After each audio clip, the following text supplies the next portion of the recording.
जी तो जनाब अली, आप सुन रहे हैं अपना कराची FM 107 कराची की आवाज़ और बल्ले बल्ले FM नेटवर्क। शो है हमारा मुकम्मल घर। मेरा नाम है अरसना नूर और इस घंटे में हमें ज़बरदस्ती कोई ना कोई मेहमान पर्सनालिटी जो है वो ज्वाइन करती है। आज भी एक डॉक्टर पर्सनालिटी ने हमें ज्वाइन किया है। डॉक्टर सैयदा सुंबुल रिजवी इनका नाम है। वैसे तो हम जब भी डॉक्टर्स की बात करते हैं तो डॉक्टर्स को लेके जो पहली चीज़ हमारे दिमाग में आती है वो खिदमत और मसीहाई है। कोई भी डॉक्टर हो, किसी भी चीज़ का एक्सपर्ट हो, वो खिदमत ही कर रहे होते हैं। लेकिन डॉक्टर सैयदा सुंबुल रिजवी किस तरह से खिदमत कर रही हैं, क्या कर रही हैं, क्या है शोभा उनका, ये हम उनकी ज़बानी ही सुनेंगे। अस्सलाम वालेकुम and a very warm welcome.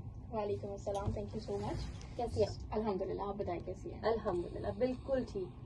तो सही कहा ना मैंने कि कोई भी डॉक्टर हो, किसी भी चीज़ का, वो सर्जन हो, एक्सपर्ट हो या नॉर्मल हो, तो वो उनका काम खिदमत ही है। बिल्कुल ऐसा ही है ना, बिल्कुल ऐसा ही है। अच्छा, हम क्या खिदमत अंजाम दे रहे हैं? बेसिकली ऑक्यूपेशनल थेरेपी के हवाले से हम बात करते हैं कि ऑक्यूपेशनल थेरेपी होती क्या है।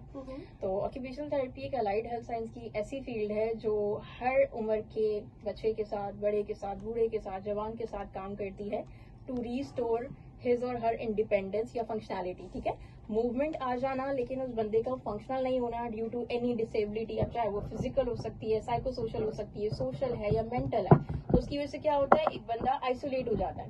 ठीक है, अब हम क्या करते हैं, हम ये काम करते हैं कि हम उस बंदे को उसकी जिंदगी की तरफ दोबारा लेकर आते हैं with help of some activities, some functional और पर्पसफुल एक्टिविटीज। उसकी फंक्शनैलिटी को रिस्टोर करते हैं, उसको इस एनवायरनमेंट के अंदर दोबारा हम उसकी जो समझे रूटीन है उसको दोबारा हम रिगेन करवाते हैं ताकि वो अपनी जिंदगी मोहताजी के बजाय खुद से कर सके, यानी खुद मुख्तार हो सके। अब वो डिसेबिलिटी किसी भी तरह की हो सकती है। बहुत सी डिसेबिलिटीज ऐसी होती हैं जो दिखाई तो दे रही होती हैं और बहुत सी ऐसी होती है जो नहीं दिखाई देती। फॉर एग्जाम्पल अगर हम बात करें, आजकल बच्चों में बहुत ज्यादा है डिस्लेक्सिया। बच्चों को पढ़ने में, समझने में क्या है ये डॉक्टर साहब, बताएं जरा इसको एक्सप्लेन। बेसिकली डिस्लेक्सिया एक लर्निंग डिसऑर्डर है। इसमें क्या होता है, बच्चे को जो पढ़ने में थोड़ी सी दुश्वारी पेश आ रही होती है।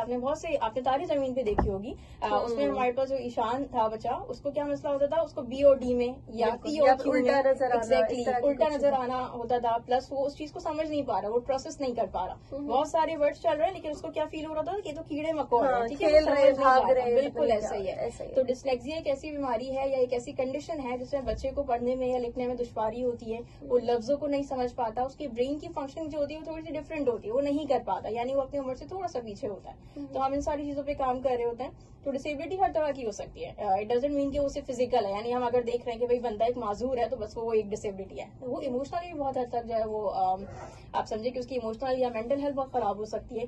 किस वजह से कि हम कोई भी हमारे सामने बंदा होता है, अगर वो डिसेबल है या व्हील चेयर पर है, तो आपकी सबसे पहले नजर उसके फेस पे नहीं जाएगी, उस व्हील चेयर पे जाएगी। ठीक है, ऐसे ही होता है कि भाई अच्छा सामने व्हील चेयर पे बंदा है, इसका मतलब है कुछ भी नहीं कर सकता, ये सिर्फ बैठा हुआ है, इसकी जिंदगी जो है वो इसी व्हील चेयर की हद तक है, सुबह से लेकर रात तक उसने उसी पे रहना है। हम उसका फेस नहीं देखते, हम उससे बात नहीं करते, हम वीकनेस पे ही क्यों जाके जो है वो स्टक हो जाते हैं। हम उसकी स्ट्रेंथ भी तो देख सकते हैं ना।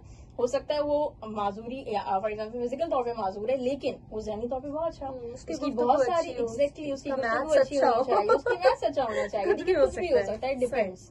ऐसा ही है। अच्छा, आप ये जिस बीमारी का आपने बच्चों में नाम लिया, मैं चाहूंगी पहले तो उसका नाम दोबारा लें। तो डिस्लेक्सिया।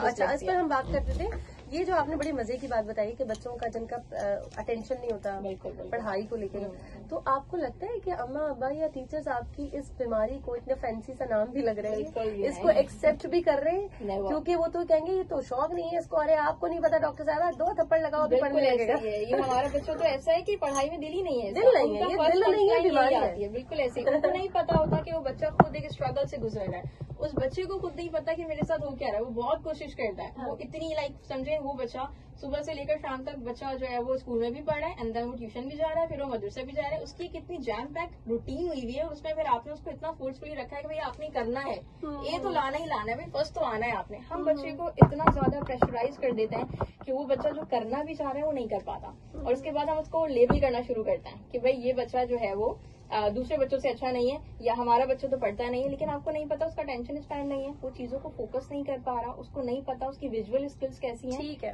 ठीक है डॉक्टर साहब, इस पे हम जरा और भी बात करेंगे कि कहीं ऐसा ना हो बच्चे इसको लेम एक्सक्यूज बना के यूज नहीं कर रहे हो। कैसे कैसे साइंस हैं जिससे पता चलता है कि वाकई इस वाले डिसऑर्डर में है या मस्तियां कर रहा है, तंग कर रहा है, ये हम जरूर पूछेंगे लेकिन ब्रेक के बाद। और हमारे तमाम सुनने वाले, खुदा न खास्ता अगर आप इस तरह की कोई भी प्रॉब्लम में है, कोई शिकायत आपको है, आपकी कोई रिजर्वेशन, आपका कोई क्वेश्चन, तो उठाइए फोन, कॉल कीजिए। कॉल करने के लिए नंबर हमारा 11-11-107। आप सुन रहे हैं अपना कराची FM 107, कराची की आवाज और बल्ले बल्ले FM नेटवर्क। शो है हमारा मुकम्मल घर, मेरा नाम है अरसलान नूर। हमारे साथ मौजूद है डॉक्टर सैयदा सुंबुल रिजवी।